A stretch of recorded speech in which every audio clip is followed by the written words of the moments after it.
নমস্কাৰ বন্ধুসকল, কি খবৰ বাৰু তোমালোকৰ? ভালনে সকলোৰে? আজি মানে মই এটা ৰেচিপি লৈ আহিছোঁ দেই। এয়া দেখিছে নহয়, এয়া এইফালে পিঁয়াজ চিয়াজ দি থোৱা আছে, এইফালে বিলাহী আৰু লগত কি আছে গম পায়নে? এয়া গাহৰি আছে দেই গাইছ। আজি পিছে গাহৰি কিহৰ লগত বনাম গম পাইছে নাই? বেম্বো শ্বুট দি বনাম দেই। তেনেকৈ বাৰু কোনে কোনে খাই ভাল পায় বেম্বো শ্বুট দি। আৰু এইফালে মানে মই বনোৱা ষ্টাৰ্ট কৰি দিলোঁ, সেয়া দেখিছে নহয়। কাৰোবাৰ যদি খাবলৈ ইচ্ছা আছে আহিব পাৰে কিন্তু দেই। মই বাৰু লোকেশ্যনটো দি দিম। কি কয়, আহিবনে নাহে কওক? এটা কমেণ্ট কৰি জনাব দেই। আৰু গাইছ আপোনালোকে মোৰ ভিডিঅ'বিলাকত মৰম দিব আকৌ, মৰম দিলেহে মোৰ ভিডিঅ' চিডিঅ' বনাই ভাল লাগে।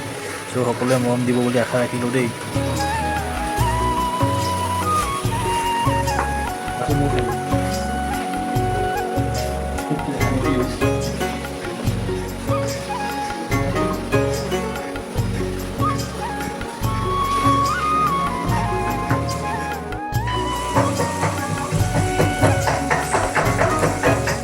আৰু এইফালে মানে মোৰো আদা নহৰু চব দি দিলোঁ দেই, দি দিয়া হৈ গ'ল। আৰু এইফালে বেম্বো শ্বুটো দি দিয়া হৈ গ'ল। দি মেলি মানে লাষ্টৰ এয়া দেখিছে নহয়, কালাৰটো দেখি মানে ভাল যেন লাগিছেনে বাৰু গাইছ?